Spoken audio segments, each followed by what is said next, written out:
మొన్నటి దాకా ఎండలు ఎండలు అని జనం అంతా తుక ఉడికిర్రు. ఇక అటిటనంగా వానాకాలం రానే వచ్చింది. మరి ఇప్పటికే ఆడాడబడుతున్న తొలత వానలకే పట్నం అంతా కింద మీద అవుతుంది. అందుకే వానలు ముద్రక ముందే జర్ర సోయితోని ఉండాలి అని పట్నం మీద సర్కార్ నజర పెట్టింది.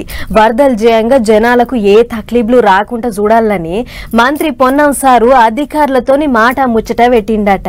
మరి పాండ్రి గా ముచ్చటేందో మనం కూడా అరుచుకుందాం. వచ్చే వానకాలం మీద పట్నం మున్సిపాలిటీ వాళ్ళు కరెంట్ ఆఫీసర్లతోని మంత్రి పొన్నం ప్రభాకర్ సారు మాట ముచ్చట పెట్టిండు. ఆఫీసర్లు వానాకాలంకు ఎట్లెట్ల తయారైతున్నామో కంప్యూటర్ల మంత్రి సార్కు చూపించిర్రట. అవన్నీ ఇన్న మంత్రి సారు ఈసారి వానలు జోరుగున్నాయి అంటుర్రు కాబట్టి పట్నం అంతా ఎక్కడెక్కడ ఎట్లెట్లుందో చూసుకోర్రి, ముందు ఏడేడ నీళ్లు నిలబడతాయో చెప్పాలి అని అడిగితే అధికారులు 141 జాగాలున్నాయి సార్ అని చెప్పిర్రట. దీంతో మంత్రి సారు గా పనులేందో ఎమ్మటే షురూ చెయ్యుర్రి అని చెప్పి మురికి కాలువలు ఎప్పటిదప్పుడు సాఫ్ ఉండాలి, లేకుంటే వరదంతా జమై బురదై ఆయంత దురదలేసి లేనిపోని రోగాలు వస్తాయి, కాబట్టి ఏమన్నా సాఫ్ సఫాయి చేసేది ఉంటే ఎమ్మటే మేల్కోవాలి అని ఆర్డర్ వేసిండట.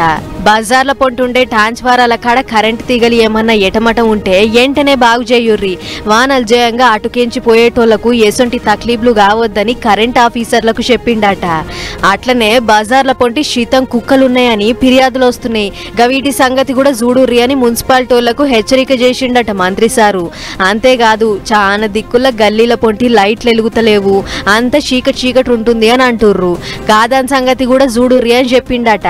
మీకు సర్కారు ఎప్పటికీ సాయం చేస్తానికి సిద్ధంగానే ఉంది గాని జనం పడుతున్న తిప్పల మీదనే మీ పనులు రువ్వడి వెంచుర్రి, వానల మోక ఎక్కువైతే ఒకళ్ళ అక్కెరుంటే కానిస్టేబుళ్లను కూడా రంగంలకు దించుతాం అన్నట్లు చెప్పిండట.